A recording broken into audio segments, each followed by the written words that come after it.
희망경제TV 제 이계영 전문가님을 모시고 시작하도록 하겠습니다. 지금 제 음성은 아마 조그맣게 들릴 거예요. 그래서 제 음성은 거의 이제 편집이 된다고 보시면 되시고 거의 자막이 달리는 상태로 진행이 되도록 하겠습니다.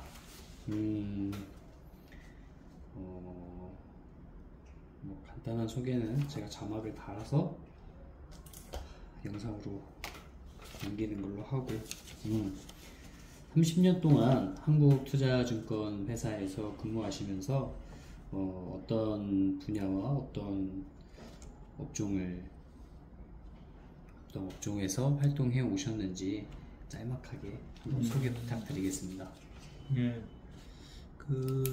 제가 한국투자증권에서 이제 감사실에도 조금 있었고요. 그다음에 준법감시실에도 있었고 리스크관리팀에도 있었고, 그다음에 이제 지방 영업점에서 지점장 생활도 했고, 나머지 이제 직원으로서 이렇게 생활도 하고 이렇게 했는데, 일반 분들이 좀 이해하시기에는 감사실까지는 알겠는데, 준법감시실이나 리스크관리부가 어떤 거냐, 그거를 조금 이제 이렇게 궁금해 하신 분도 있을 텐데, 준법감시실은 이제 말 그대로 회사에서 이제 제대로 이렇게 여러 가지 자본시장법이라든지 그런 부분에 대해서 이제 잘 이렇게 준수를 하고 있느냐, 그런 거에 대한 이제 감시를 하는 거고, 그다음에 이제 일반 투자자들이 이제 매매를 하실 때 어떤 불공정 매매라든지 그런 우리가 말하는 통정 가장 매매 그런 부분에 대해서도 이제 이렇게 적발해내고, 거기에 대한 적절한 또 조치를 취하고 이런 거를 하는 부서입니다. 그리고 이제 리스크관리부는 이제 회사 전체의 어떤 위험, 그러니까 우리가 이제 채권을 사든 다른 파생 상품이라고 그러죠. 그런 거를 이제 거래를 하시든 그거에 따른 이제 위험이 있는데, 그 위험을 이제 측정하고 그런 부분에 대해서 이제 이렇게 적절하게 이제 해당되는 현업 부서에 이렇게 조치를 하도록 그런 역할을 하는 부서죠. 그래서 그 부분은 조금 이제 일반 분들이 들었을 때 조금 생소한 부분이고, 나머지 이제 영업점에서 하는 거, 고객 대하는 거 이런 것들은 이제 많이 이렇게 해보셨을 테니까 그렇습니다. 예. 투자 관련업계에서 30년 동안 많은 일을 이렇게 해 오셨는데, 혹시 가장 기억에 남는 투자 경험이나 그런 것들이 있을지 한번 여쭤보겠습니다. 그 부분에 대해서 이제 조금은 여러 가지 경험이 있는데, 일단은 이제 고객과 가장 이제 좀 이렇게 연관이 깊은 것은 이제 옵션 투자를 하는데, 거기서 그분은 약간 4천만 원을 가지고 한 140억을 만든 분이 계셨어요. 그래서 이제 그분이 이제 매일 이렇게 옵션 거래를 하는데, 보니까 이제 옵션에는 이제 매수와 매도가 있는데, 그러니까 콜옵션, 풋옵션이 있고 이제 매수와 매도가 있는데, 풋옵션에 대한 매도 계약이 있습니다. 그러니까 그 부분에 어떤 제한을 이렇게 걸어두거든요. 왜냐하면 이제 그 부분이 적정 범위를 벗어났을 때는 손실이 이렇게 무한대로 늘어나는 그런 효과를 미치기 때문에, 그래서 이제 그 부분에 대해서 이제 일정 부분 제한을 하는데, 이제 이 고객이 조금 이제 거래가 불편하니까 그거를 좀 풀어달라는 거예요. 매도 계약 제한을. 그래서 이제 저희가 그 부분이 이제 어떤 회사가 먼저 이제 예를 들어 옵션 거래에서 손실이 나면 그 부분 회사가 먼저 이렇게 대위 결제를 하고, 거래소에다 이제 상대방이 있으니까 대위 결제를 하고, 나머지 부분은 이제 본인한테 이제 구상을 청구하는 그런 게 이제 시스템이 되어 있는데, 그래서 이제 회사의 어떤 리스크를 조금 앉지 않기 위해서 제가 이제 모니터링을 하고 그 고객의 매매에 대해서 매일매일 이제 그래프를 그려가면서 모니터를 하고 그다음에 이제 그걸 준법 감시나 보고하고 그런 업무를 했었습니다. 그래서 그런 걸 하다 보니까 이제 정말로 그 포지션이 1초마다 약 잔고가 막 9억씩 이렇게 바뀌고 그런 경우도 제가 이제 보고 그랬었는데요. 이제 그런 경우는 굉장히 좀 특이한 어떤 경험이라고 볼 수 있습니다. 그래서 그런 것까지 뭐 해본 그런 증권회사 직원 중에서 해본 사람은 거의 드물지 않나 이제 그렇게 보고 있고요. 예. 그렇게 오랜 기간 동안 많은 투자자들을 상대하시면서 많은 노하우가 쌓여 있으셨을 텐데 그 많은 그 투자자분들을 상대하는 데 있어서 어떤 어려움은 크게 없으셨는지. 어려움 많았죠. 뭐. 그러니까 우리가 이제 투자를 하면서 제일 그 어려운 부분이 사실 우리가 이제 뭐 사진을 찍을 때나 뭐 이렇게 할 때 이제 피사체가 움직이고 그 다음에 이제 본인도 움직이는 상태에서 어떤 사진을 찍는다 그러면 굉장히 그 초점을 잡기 어렵잖아요. 마찬가지로 주식시장도 이제 주식시장 자체가 계속 움직이고 있고 또 이쪽 고객도 이제 심리가 계속 이렇게 흔들리고 움직이고 있는데 그 사이를 이렇게 조정해 주는 역할이 어떤 이제 우리가 소위 말하는 브로커, 이게 증권인들의 어떤 그 역할이잖아요. 그러니까 그게 얼마나 어렵겠어요. 이게 올라도 문제고 빠져도 문제고 항상 이제 그렇게 되죠. 그래서 제가 이제 경험했던 거는 뭐 그때 아마 시간은 꽤 오래됐는데 하여튼 뭐 주가지수 한 2,000포인트 뭐 이렇게 됐을 때예요. 그때가 이제 근데 이제 하루는 뭐 주가가 한 72포인트 이상 이렇게 폭락을 하더라고요. 그래서 이제 그리고 이제 거래량이 그날 그 평소보다는 한 뭐 3배 이상 이렇게 폭등하는 그런 그 거래량이 폭발하는 날이었어요. 그래서 이제 제가 봤을 때는 이거는 좀 매도를 해서 펀드 환매를 하거나 또는 뭐 주식 매도를 해서 이렇게 조금은 이렇게 가져가는 게 좋겠다 이렇게 이야기를 해가지고 한 20명 가까이 고객한테 이렇게 주문을 이렇게 전화를 드린 것 같아요. 근데 보니까 어떤 분은 뭐 이렇게 골프장에 계신 분도 있고 어떤 분은 뭐 이렇게 자기 일 보신 분도 있고 그런데 근데 이제 하나같이 반응이 이게 뭐 그렇게 하루 떨어진 거 가지고 조금 더 지켜보자 뭐 내지는 뭐 호들갑이냐 이런 반응이었어요. 근데 이제 그게 제 예상대로 이제 계속 이렇게 조정을 받아가지고 뭐 1800, 1700 이렇게 오니까 한 2주 후에 이제 고객이 오셨는데 그런 얘기를 하시더라고요. 그때 조금 이렇게 뺐으면 좋았을 텐데 그런 이야기를 하니까 그 고객이 이제 그렇게 중요한 일 같았으면 더 세게 이야기를 했어야지. 그래서 제가 이제 웃고 말했죠. 사실은 뭐 그게 주가라는 게 이제 오를 수도 있고 떨어질 수도 있는 건데 물론 뭐 70% 떨어질 수도 이제 반등할 수도 있는 거 아닙니까? 그래서 이제 이건 빼는 게 좋을 것 같다고 그렇게 얘기를 하지 이거 빼야 됩니다 반드시 뭐 이렇게 말씀드릴 수는 없는 거잖아요. 그러니까 제가 실제로 이제 그거를 예상했었음에도 불구하고 고객과의 어떤 실행에 있어서는 그렇게 잘 안 되더라. 그런 게 이제 굉장히 사실은 또 어려움 중에 하나였죠. 예. 투자 전문으로 이제 30년 가까이 한국투자증권이라는 회사에서 큰 어려움 없이 어려움이 있었던 없었던 이제 많은 고객분들을 상대를 하면서 많이 쌓여있는 노하우로 지금까지 투자에 관한 경험을 쌓아오셨다라고 볼 수 있겠는데요. 저희한테 간단하게 소개해 주실 수 있는 어떤 투자 철학 같은 게 있으실지, 그 어려움 때마다 있었던 그 고객들에게 어떤 설득력이 될 수 있었던 그런 노하우가 있을지, 그게 어떤 투자 철학이 될지 한번 알고 싶습니다. 투자 철학이라기보다는 이제 조금 다른 내용일 수도 있는데요.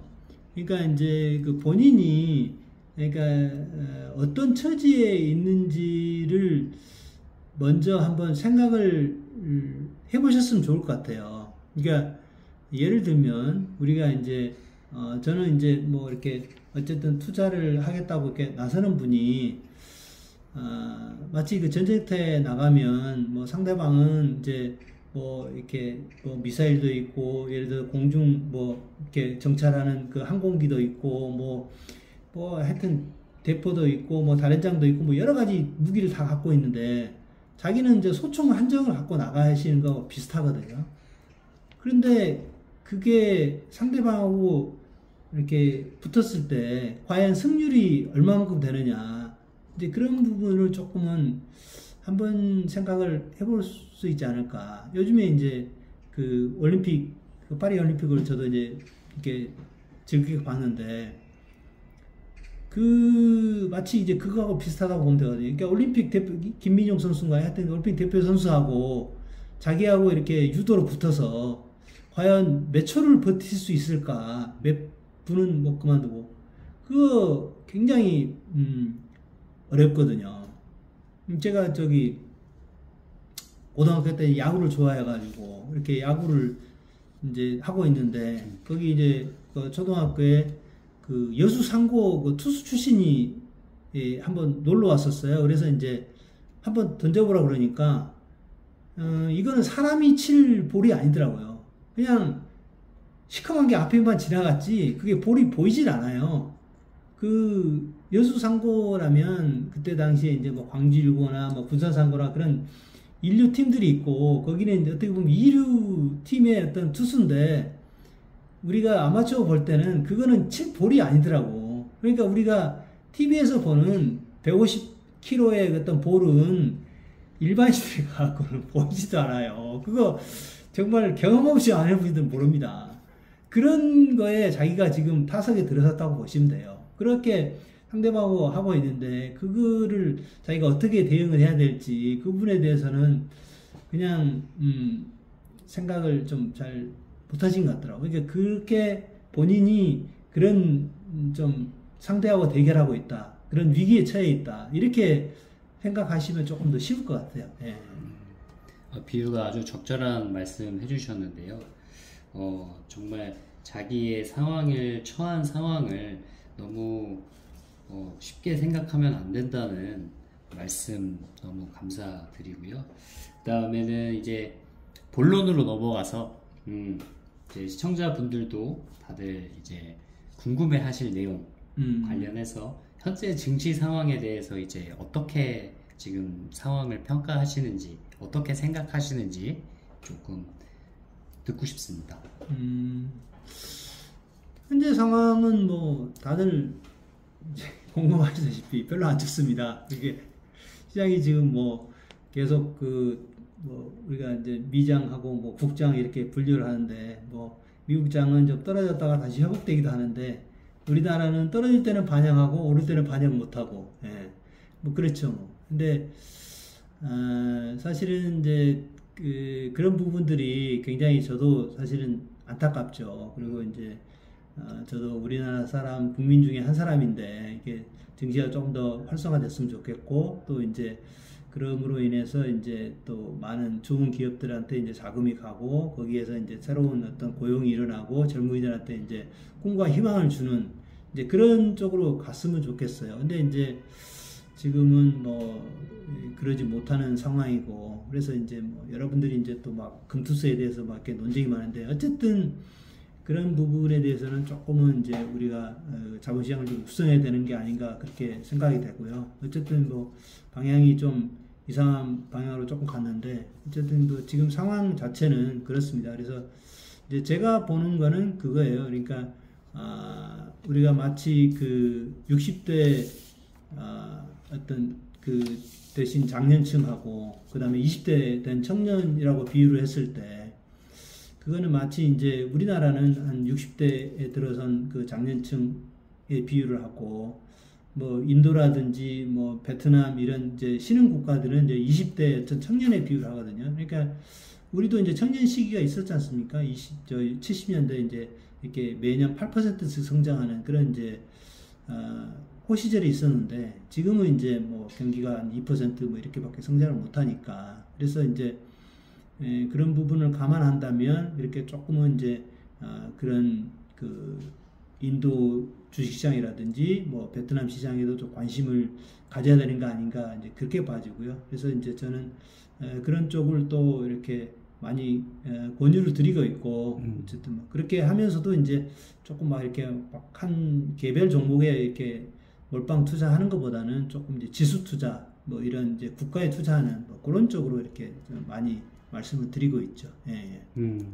지수 투자 아주 중요하신 말씀 해주셨는데요. 현재 이런 상황이 좋지 않음에도 이렇게 냉철한 말씀 감사합니다. 그리고 주요 지수의 어떤 움직임과 개별 종목들의 변동성을 어떻게 분석하시는지 여쭙고 싶습니다. 뭐 지수의 어떤 변동성 뭐 그런 부분들은 이제 우리가 이제 그 시장의 어떤 스케줄이 있지 않습니까? 그러니까 뭐 9월달 같으면은 뭐 선물옵션 만기일이 있고 뭐 FOMC 뭐 저기 회의가 있고 발표가 있고 뭐 이런 것들이 이제 주요 어떤 그 이벤트가 이제 있는 그 달이 있고 또 이제 가까이는 뭐 우리나라 같으면 아직 이제 추석이 또 앞두고 있고 뭐 거기에 대해서는 조금 이제 사람들이 뭐 주식을 좀 들고 가는 것에 대해서 부담스럽게 생각할 거고 그래서 이제 그런 이제 흐름을 보는데 근데 이제 뭐 그게 뭐 내일 당장 뭐 주가가 오를 거냐 떨어질 거냐 뭐 다음 주 월요일 날 뭐 어떻게 될 거냐 그 부분은 사실은 저도 모르고 또 이제 이렇게 분석을 이렇게 많이 하지도 않습니다. 왜냐하면 이제 그게 별 의미가 없다고 생각하기 때문에 그러니까 저는 이제 그런 어떤 흐름 자체 그러니까 지금 현재가 뭐 약세장인가 그러면 뭐 각자의 그 장의 특징이 있거든요. 그러니까 약세장이 있을 경우에는 되게 이제 종가가 약하죠. 그러니까 장중에는 뭐 플러스였다가도 뭐 종가로 갈수록 흘러내리다가 결국에는 이제 가장 저가가 종가가 되는 뭐 그런 경우가 이제 많이 나오고 뭐 물론 거래도 이제 이렇게 거래량도 뜸하고요. 그다음에 이제 그 강세장에는 이제 뭐 중간에 조금 이제 장이 비틀거리더라도 종가에 이렇게 강하게 올려붙이고 이제 세게 이렇게 종가가 되고 계속 종가를 올리면서 이렇게 마감이 되는 뭐 그런 경우죠. 그러니까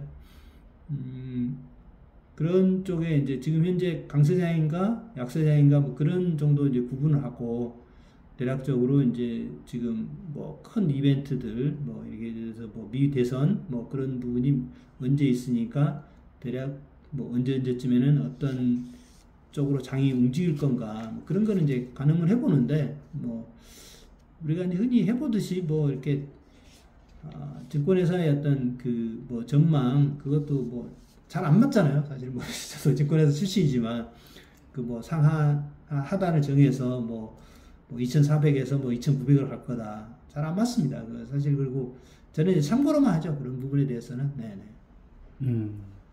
네. 뭐 현재 지수의 움직임과 개별 종목과 변동성 어떻게 분석하시는지에 대한 답변 잘 들었고요. 그 다음은 이제 투자 전략에 관한 이야기를 해보도록 하겠습니다. 일반 투자자들이 알아야 할 기본적인 투자 원칙이 무엇인지 혹시 말씀해 주실 수 있으실까요? 네, 그 부분은 이제 저는 뭐 첫째도 자금 관리, 둘째도 자금 관리라고 말씀을 드리고 싶어요. 그러니까 뭐 흔히 이제 좀 제가 이제 증권사 다니니까 뭐 이렇게 옆에 이제 주위 분들이나 뭐 고객들이 이제 어떤 주식을 사면 좋으냐, 지금 뭐 사야 되냐, 뭐 이거를 물어보시는데 그거는 사실은 그렇게 제가 봐서는 이제 중요한 건 아니거든요. 그러니까 우리가 장기적으로 투자할 때는 어떤 자금 관리가 어떻게 되느냐가 중요한 거고 우리가 이제 투자할 때 제일 사실은 걱정되는 거는 딱 한 가지거든요. 가격 하락 위험입니다. 그러니까 가격이 상승할 때는 고민할 필요가 없어요. 그거는 뭐 오른 거니까 상관없는데 만약에 본인이 오를 거라고 생각했는데 가격이 빠질 때 그때 어떻게 대응을 할 것인가 그 부분이 이제 제일 중요한 거고 거기에 대한 대책이 세워져 있으면 그거는 이제 위험한 투자가 아닌 거고 그거에 대한 대책이 전혀 없다. 그거는 이제 어떻게 보면 좀 투기에 가까운 거라고 봐야죠. 그러니까 이제 본인이 어떤 투자를 지금 하고 있는지, 그래서 늘 이제 시장은 알 수 없고 결국에 이제 통제할 수 있는 거는 본인의 어떤 그 자금인데, 그 자금을 어떻게 배분하고 어떻게 할 것인지, 그런 부분에 대해서 늘 이제 고민을 하고 있고, 저도 이제 고민을 하고 있고요. 그래서 이제 이게 뭐 여러 가지 방법들이 있죠. 뭐 분할 매수, 분할 매도도 있고 뭐 여러 가지 방법들이 있었는데, 그 부분은 이제 저희가 차차로 이렇게 진행하면서 또 말씀을 드리도록 하겠습니다. 예. 네, 잘 들었습니다. 자금 관리의 중요성을 한 번 더 느끼게끔 해주시는 말씀이었고요. 자, 장기 투자와 단기 투자 중 어떤 투자 방식을 선호하시고 그 이유는 무엇인지 한번 여쭤보겠습니다. 저 같은 경우는 이제 뭐 투자 경력도 이제 30년 이상 되다 보니까 뭐 장기 투자도 하고 단기 투자도 하고 이제 이렇게 뭐 자유자재로합니다. 뭐 제가 이제 원하는 대로 이렇게 하는데요.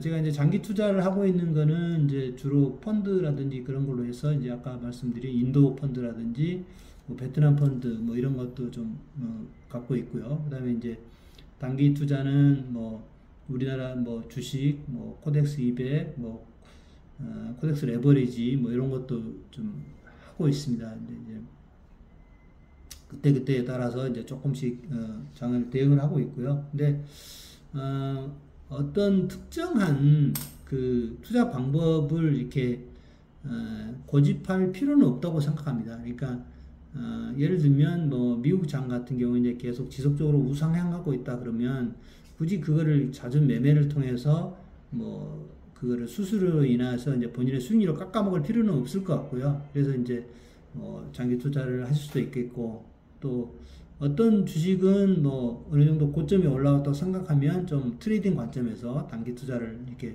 할 수도 있겠고요. 그래서 저 같은 경우는 이제 좀 나중에도 말씀드리겠지만 이런 그 오토 스탁 매매 뭐 그런 계속 그 뭐 매수 매도를 이렇게 쭉 반복하면서 이렇게 수익을 쌓아가는 그런 이제 방법이 있거든요. 그게 이제 프로그램화 되어 있습니다. 그래서 그런 쪽으로 해서 이제 수익도 좀 쌓아가고, 뭐 예를 들어서 서버 자동 매매라고 해서 이제 우리가 예약 매매를 하는 게 있거든요. 뭐 그런 걸 통해서 이제 좀 하기도 하고, 뭐 그런 것들을 이제 활용하시면 훨씬 뭐 그냥 이렇게 우리가 손매매라고 합니까? 직접 이렇게 장을 보고 이렇게 수기로 매매하는 것보다는 훨씬 투자하기가 좀 편하고 쉽지 않을까, 그 생각을 합니다.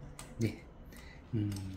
장기 투자와 단기 투자 중에 딱히 선호하시는 것은 없다.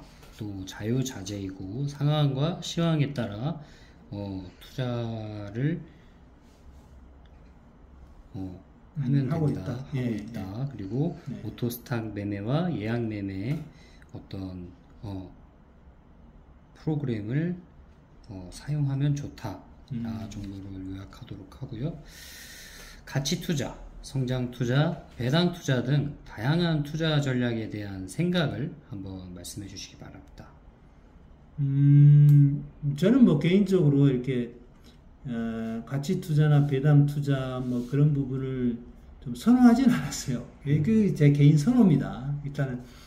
근데 이제 그동안에 사실은 이제 우리 그 국내 시장 같은 경우에는 이제 배당률이 그렇게 높지 않았기 때문에 배당을 투자한다고 거기다가 이제 이렇게 투자를 해서 그게 예를 들어 4% 5%를 받아본들 그게 하루에 가격 변동성이 뭐 이렇게 4%가 넘어서는 경우가 많잖아요. 그러면은 결국엔 주가가 올라야 본인이 이제 수익을 내는 그런 구조인데, 그래서 이제 그런 거를 별로 선호하지 않았고 오히려 이제 조금은 그냥 성장주 쪽으로 괜찮은 쪽으로 이제 위주로 했고요. 근데 최근에 보니까 이제 밸류업 프로그램을 하게 되고 이제 계속 배당 그 부분을 강조를 하다 보니까 지금은 이제 배당이 꽤 들어오고 있더라고요. 이렇게 이제 4월 말이나 이쯤 되면 굉장히 배당이 잘 들어오고 있고, 그래서 지금은 이제 조금 배당도 잘 되면서 이게 성장도 할 수 있는 뭐 그런 쪽으로 조금은 이제 관심을 갖고 있고요. 근데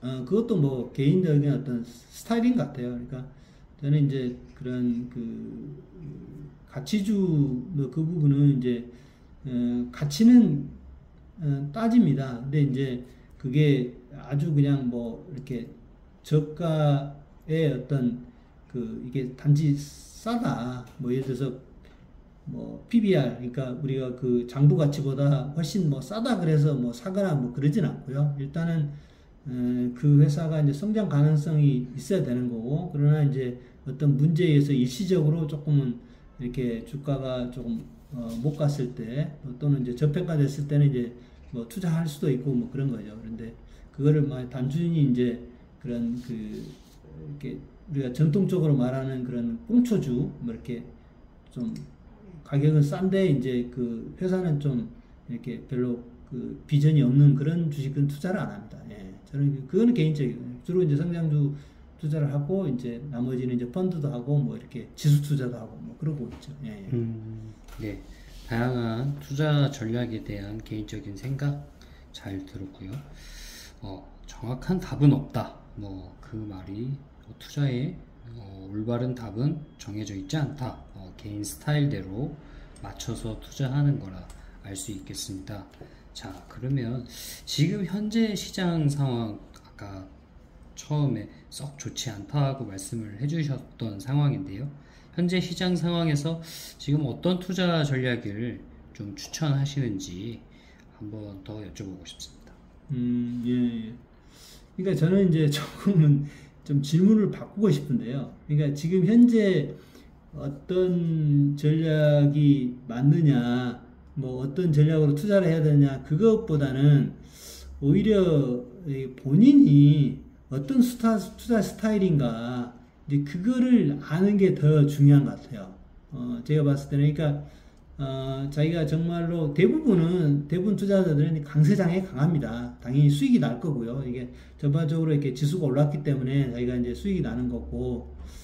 근데 이제 지금처럼 이제 이렇게 장이 이렇게 횡보장이거나 조정을 보이게 되면, 그런 때도 이제 본인이 계속 투자를 하면서, 내가 보니까 뭐 예를 들어서 저기 코덱스 200을 투자할 때는 손실을 안 보더라. 근데 내가 어떤 뭐 업종이나 종목을 투자할 때는 항상 손해를 보더라. 그거는 자기하고 좀 스타일이 안 맞을 수도 있어요. 그걸 굳이 저는 이제 고집하기보다는 오히려 그런 거는 쳐내고, 그래서 이제 정말 자기만의 어떤 무기, 자기만의 어떤 투자 방법, 그거를 찾는 게 저는 이제 중요하다고 보거든요. 단지 이제 그 시장은 늘 움직이는 거고, 그게 이제 상승장에 더 맞더라. 그러면 상승장을 기다리는 게 맞는 거죠. 본인의 투자 스타일이 그렇기 때문에 그것까지 기다리는 거고, 그런 것들이고, 그래서 이제 본인의 어떤 투자 스타일을 아는 게 중요하고, 거기에 이제 개발하는 게 중요하다. 저는 이제 그런 말씀을 드리고 싶어요. 네. 네. 뭐 본인의 어떤 투자 스타일인지 정확히 알고 매매하는 게 중요하다라는 말씀 잘 들었습니다. 그리고 현재 이제 포트폴리오 구성 시 가장 또 전문가님께서 가장 중요하게 생각하는 요소가 무엇인지 한번 말씀해 주시면 감사하겠습니다. 그러니까 이제 포트폴리오를 이제 구성할 때, 그러니까 이제 크게는 뭐 이렇게 뭐 예를 들면 주식 현금 뭐 이렇게 이제 분류를 할 수 있는 거고, 뭐 예를 들면 이제 주식 뭐 ETF 뭐 펀드 현금 뭐 이렇게 할 수 있는 거고요. 이제 그런 그 좀 대분류를 먼저 하고, 그 다음에 이제 뭐 예를 들어서 인도 시장에 내가 저희 펀드가 뭐 예를 들어서 이제 1,000만 원을 들어가는데 거기서 인도 시장은 얼마만큼 들어갈 것인가, 그런 식으로 조금 이렇게 탑다운 방식으로 이렇게 한번 해보시는 것도 좋을 것 같고요. 그래서 이제 너무 조금 한쪽으로 쏠리지 않게, 이게 초보분들은 이제 그런 것들을 말씀을 드리고 싶어요. 네. 그러면 투자 전략에 관한 질문은 이제 다 끝났고요.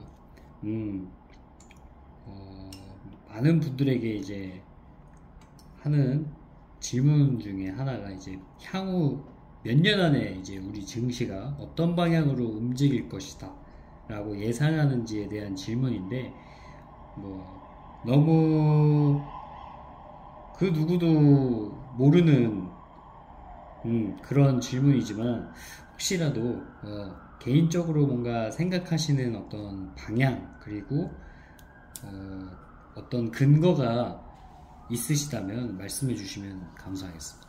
네. 네, 그것도 조금 질문을 좀 바꾸고 싶은데요. 그게 그러니까 우리가 투자를 하는 목적이 돈을 버는 게 목적이지 사실 국내 증시에 투자를 해서 꼭 돈을 벌어야 된다는 법은 없잖아요. 그러니까 저는 오히려 이제 지금 현재 가장 빠르게 성장하는 시장, 앞으로 5년 뒤, 10년 뒤에 가장 발전할 수 있는 시장이 어떤 것인가를 오히려 고민을 했고요. 네, 그런 데서 이제 제가 말씀드린 그 인도 시장 뭐 이런 부분들이 이제 저는 아마 한 3년 이상 된 것 같아요. 인도 시장에 투자한 지. 근데 저는 이제 조금은 우리가 쉽게 투자할 수 있는 부분이 과거에 저희가 이제 70년대를 겪으면서 사실 우리도 강하게 이렇게 연 7% 이상을 이렇게 성장을 했지 않습니까? 그래서 이제 그렇게 한강의 기적을 이뤘는데 그때 당시에는 이제 우리나라가 굉장히 젊었고 사실 인구 보너스를 누릴 수 있었고 뭐 여러 가지 뭐 정부에서 이제 강력한 드라이브를 걸면서 이제 이렇게 경제가 발전했죠. 그러니까 지금 그와 같은 비슷한 시장이 어디인가 보면은 이제 인도 시장 같은 경우에 이제 중위 연령이 뭐 27세 뭐 하여튼 30세 이하고 그다음에 이제 연 성장률이 7% 이상 이렇게 되고 있고 계속 어떤 인프라 투자를 하면서 이렇게 이제 어떤 경제에 대한 여건들이 좋아지고 있거든요. 그래서 지금 현재 이제 뭐 1인당 GDP가 이제 뭐 예를 들어서 2,500불에서 뭐 3,000불 뭐 그 사이인데 그렇게 빠르게 성장할 때는 3,000불에서 6,000불 되는 거는 뭐 5년 이내에 저는 금방 될 수 있을 거라고 보거든요. 그렇다면 지금부터 이렇게 만약에 적립식으로 그런 인도 펀드를 접근을 하신다면 그렇게 큰 실패는 없을 거라고 봐요. 그러니까 물론 중간에 이렇게 이제 조금은 뭐 조정은 있을 수가 있습니다. 그러나 이제 그런 부분에 대해서 우리도 과거를 회상해 보시면 우리도 이제 청계천에서 사실은 어려운 봉제 직공들이 이렇게 뭐 하루에 5시간 이상 일하면서 전태일 여사 뭐 그런 부분이 있었으니까 그런 걸 보면 사실 암울하죠. 그리고 뭐 청계천에 그렇게 냄새가 심하게 나서 이렇게 복개하고 뭐 그렇게 인도 시장 가도 지금 유튜브 비친 거 보면 뭐 이렇게 빈민가 가면 다 그렇죠. 근데 계속 그게 머무르지 않는다는 얘기죠. 그게 5년 뒤, 10년 뒤에 가면 분명히 경제 여건이 좋아지고 하수구도 이렇게 시설도 정비하고 또 다시 이제 여러 가지 어떤 경제 발전을 이루게 됩니다. 그래서 그게 이제 3,000불에서 6,000불 가는 거는 금방이다. 5년 이내에 갈 수 있다. 그렇다면 거기에 우리는 이제 투자를 해보자. 이제 그런 거고요. 과거에 저도 이제 20년 전에 베트남에 투자를 했었거든요. 직접 투자를. 근데 그때는 대부분 다 이제 자전거를 타고 다녔어요. 베트남 사람들이. 지금은 이제 뭐 한 80% 이상이 이제 오토바이를 타고 다니고 나머지 20%는 이제 자동차를 몰고 다니거든요. 또 다시 이제 이 경제가 발전해서 5년, 10년 후에 그럼 베트남이 어떻게 될 것인가? 저는 단연코 자동차 비율이 더 많아질 거라고 확신합니다. 예. 그거는 이제 불가역적이에요. 뒤로 돌아올 수가 없다고. 오토바이 타는 사람이 자전거 탈 수 없고요. 자동차 타는 사람이 오토바이 탈 수가 없습니다. 그거는 이제 경제 발전의 어떤 그런 거에 따라서 이렇게 자연스럽게 가는 거기 때문에 그래서 분명히 좋아질 거라고 보고 이제 그런 시장에서 이렇게 투자를 하자. 저는 이제 그렇게 말씀을 드리고 싶고요. 뭐 우리나라도 뭐 우리나라 사람이니까 투자를 안 할 수는 없지만 그게 이제 굉장히 그런 나라에 비해서는 조금 비교 여리에 있다고 그럴까요? 그렇게 조금 생각이 됩니다. 네, 우리나라 증시 전망에 대한 긍정적인 말씀 잘 들었습니다.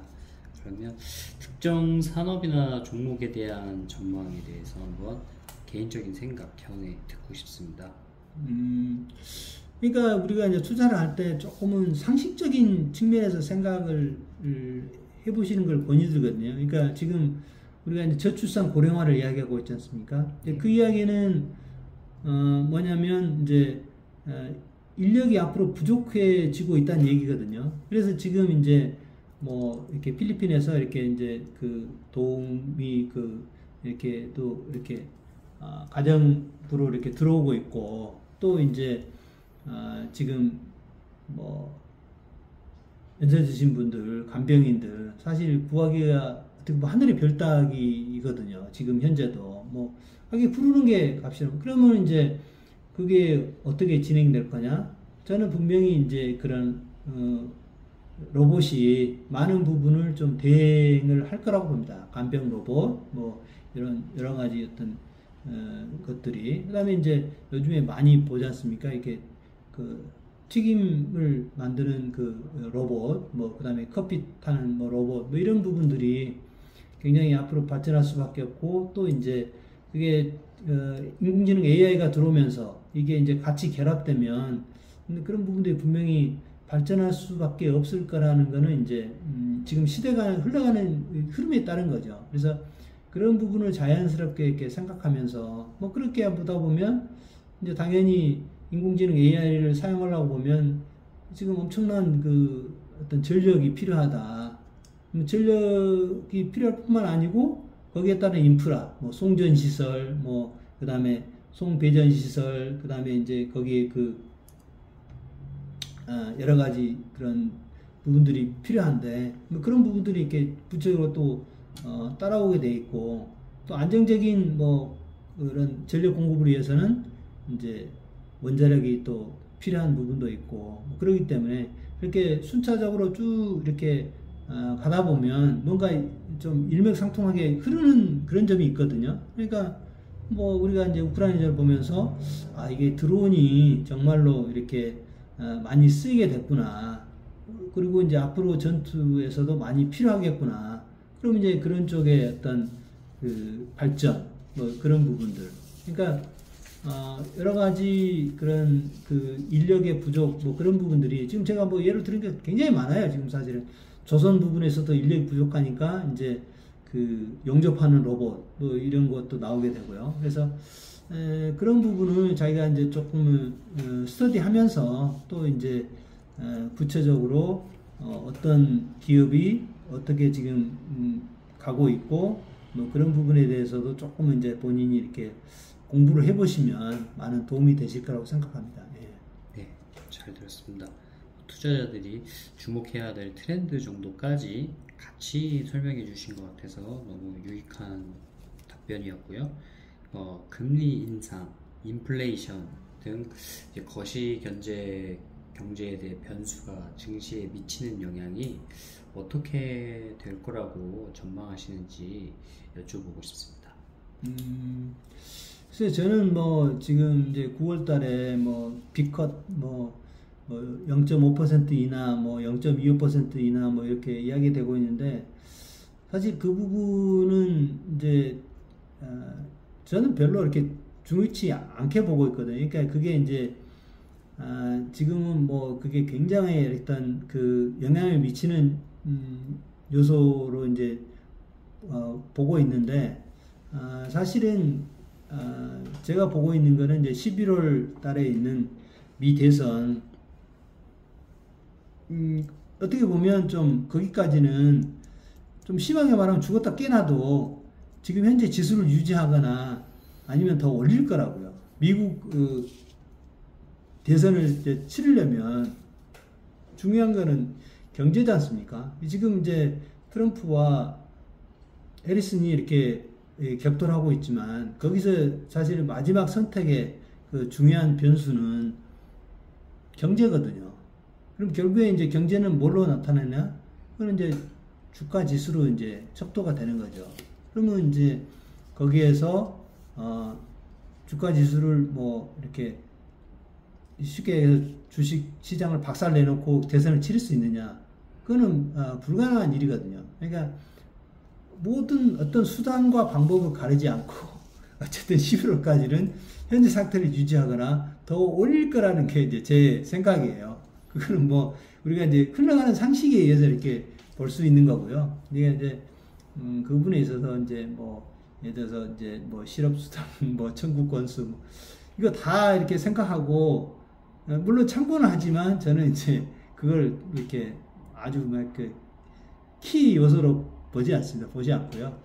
어차피 아까 말씀드린 지수 투자라는 거는 뭐 한쪽이 안 좋아지면 또 한쪽이 좋아지는 것도 있고요. 이렇게 경기 침체가 되면 사실은 유가가 별로 안 오르지 않습니까? 오늘 같은 경우도 뭐 이렇게 중국에서 이제 조금 이렇게 경기가 침체됐다 그래서 유가가 안 오르니까 오히려 유가가 조금 낮을 때 또 좋은 어떤 산업이나 기업들도 있을 거고 그런 거거든요. 이렇게 세상 모든 일이 우크라이나 전쟁이 터졌다고 모든 게 다 나쁩니까? 그건 아니잖아요. 뭐 방산이나 뭐 또 다른 또 좋은 어떤 그런 업종도 나오고 그러기 때문에 예, 그거를 막 전체적으로 이렇게 조금 보지 그거를 그냥 아주 하나의 어떤 요소들을 이렇게 집중해서 뭐 이렇게 보지는 않는다. 예. 네. 뭐 금리 인상이나 인플레이션, 유가, 뭐 비컷 이런 것들이 증시에 큰 영향을 미치진 않을 것이다. 뭐 정도의 이야기를 잘 들었습니다. 그러면 혹시 투자자들이 지금 이제 막 진입을 증권회사를 뭐 눈여겨보고 있다가 주식에 뛰어드는 신입 투자자들도 많을 텐데요. 이 투자자들의 투자 시 가장 주의해야 할 점이 무엇인지 몇 가지 말씀해 주실 수 있으면 좋겠습니다. 예. 아까 그 말씀하고 조금 이렇게 중복이 되는데, 그러니까 본인이 지금 어떤 처지에 있다는 것을 먼저, 예. 본인은 딱 이렇게 총 한 자루 들고 이렇게 전장터에 나선 그 병사와 같다. 예. 사실 그 총도 어떻게 잘 사용하고 숙달된 그 어떤 병사가 아니고 서툰 병사일지도 몰라요, 그 사람이 진짜로. 근데 이제 그런 거고 다시 말씀드리지만 어떤 자기가 정말 올림픽 유도 선수하고 자기하고 지금 링 위에 같이 올라가 있다. 그게 자기의 어떤 그거다라는 거를 이제 한번 생각을 해주셨으면 좋겠고. 그래서 이제 또 강조해서 말씀드리지만 첫 번째도 자금 관리고 두 번째도 자금 관리다. 이거는 정말로 이렇게 하고. 그래서 이제 조금은 자기가 이제 소액으로 충분하게 경험을 쌓은 다음에 그 경험을 자기 그 투자 노트에 잘 적어서 그거를 이제 계속 반추해 보면서 그 부분에 대해서 이제 계속 반성을 하고 이렇게 개선해 나가고 자기만의 투자 방법을 찾고 그때 이제 충분히 됐다고 생각했을 때 자기가 이제 이게 본격적으로 투자를 해도 늦지 않다. 위기가 뭐 내가 정말 IMF 같은 위기가 다시 온다면 내가 투자를 잘할 수 있을 텐데 또는 뭐 2008년 금융위기 같은 게 왔으면 내가 투자를 잘할 텐데 뭐 코로나 위기가 왔으면 잘할 텐데 걱정하지 마십시오. 그 위기는 또 계속 옵니다. 제가 뭐 다년간 말씀드리는데 근데 똑같지는 않아요. 전혀 다른 얼굴로 옵니다. 우리 병금 보시죠. 이렇게 얼굴이 순간적으로 이렇게 바뀌는 거. 다른 얼굴이지만 본질은 같습니다. 그게 분명히 오긴 오는데 그때 자기가 이제 충분히 공부가 되고 준비가 됐다면 그때는 반드시 돈 벌 수 있는 기회가 있습니다. 그러니까 그거 너무 걱정하지 마시고 중요한 거는 자기의 내공을 쌓고 자기의 어떤 투자 방법을 이렇게 개발하고 만드는 거다. 그게 제일 중요하다. 예, 그거를 말씀드리고 싶어요. 예. 네. 무작정 시장에 뛰어드는 것보다 어떤 투자 지식을 쌓고 투자 개념을 세워서 진입하는 것이 옳다라는 말씀 잘 들었습니다. 그러면 이제 거의 막바지에 이르렀는데요. 시청자를 위한 메시지 중에 이제 초보 투자자를 위한 조언이 첫 번째 질문이었는데 지금 역시 중복적으로 해주신 말씀 자금 관리, 첫째도 자금 관리, 둘째도 자금 관리라는 말씀이 제일 초보 투자자들을 위한 조언이라고 생각하고 지금 마지막으로 이제 시청자분들에게 이 영상을 보시는 분들에게 전하고 싶으신 메시지가 있으시면 한 말씀 부탁드리겠습니다. 예. 그러니까 지금 보면 굉장히 이렇게 지금 우리나라 어떤 인구 구성비를 봐도 그렇고 굉장히 어떤 고령화되고 있고, 그다음에 이제 그런 연금으로 해서 이제 이렇게 살아가신 분들이 많고, 그렇기 때문에 굉장히 사실은 투자는 이렇게 해도 되고 안 해도 되고가 아니고 반드시 해야 되는 그런 필수 사항이거든요. 제가 봤을 때는. 그러니까 지금 현재 이제 그나마 부동산 시장이 그래도 서울의 중진권에 있는 부동산 시장은 조금씩 이렇게 상승하고 성장하고 있어서 이제 조금 덜 할 수 있는데, 만약에 이게 이제 일본처럼 전체적으로 시장이 30년간 이렇게 불황에 빠진다면 사실 돈을 벌 수 있는 기회가 없는 거예요. 어떻게 보면 지금 일본인들의 젊은이들을 보면 부동산을 살 이유가 없다는 거예요. 부동산 사면 빠지고 오히려 그냥 부동산 안 사도 되는 거 아닌가? 왜? 30년간 계속 오르지도 않고 빠지기만 하니까 굳이 내가 사서 그렇게 할 필요가 없다는 생각을 가졌다는 거죠. 그러나 90년대 초반에 어떻습니까? 일본은 부동산 불패였어요. 우리나라랑 똑같았습니다. 엄청난 도쿄를 팔면 미국 전체를 다 살 수 있다는 그런 얘기가 돌았잖아요. 90년대 그 버블에. 그렇게 됐거든요. 그래서 반드시 이렇게 투자를 해야 되고, 제가 이제 아까도 말씀드렸지만 조금은 이제 자기가 이렇게 연구를 하면 신흥시장에도 충분히 투자할 수 있다. 그러니까 미국 시장이나 이런 외국에 투자하는 것에 대해서 너무 두려움을 갖지 말라. 꼭 그 말씀을 드리고 싶고요. 어차피 미국에 사는 사람이나 한국에 사는 사람이나 엔비디아에 대한 정보를 뭐 특별하게 얻을 것 같습니까? 똑같아요. 자기도 인터넷 보고 뉴스 보고 이렇게 듣는 거예요. 자기가 언제 무슨 엔비디아 본사를 가봤겠습니까? 어디 CEO하고 면담을 했겠습니까? 똑같습니다. 그러니까 그걸 너무 이렇게 두려워하지 마시고, 또 중요한 거는 시장은 반드시 장기적으로 상승이 왔다, 우상향한다. 그걸 믿으셔야 됩니다. 그거는 지금 우리가 수많은 겪어온 위기들, 1930년대 대공황, 2차 대전, 그 후에 수많은 어떤 우리가 9.11 테러, 2008년 우리나라 같은 IMF 외환위기, 입으로 다 말할 수 없을 만큼 그런 위기가 왔거든요. 그럼에도 불구하고 시장은 그걸 극복하고 더 이상 이렇게 올라갔습니다. 그래서 그걸 믿으셔야 돼요. 장기적으로 긍정적인 마인드를 갖고, 대신에 자기가 투자할 때는 자신의 처지를 않고 신중하게 할 것, 자금 관리를 할 것, 그런 부분들을 말씀드리고 싶어요. 꼭 장기적으로 시장은 우상향을 하기 때문에 그거에 대한 두려움을 가질 필요는 없다. 예. 그거를 말씀을 드리고 싶습니다. 예. 네, 정말 오늘 귀한 시간 내주셔서 감사드리고, 여기까지 희망경제TV의 이계영 전문인이었습니다. 네, 감사합니다. 감사합니다.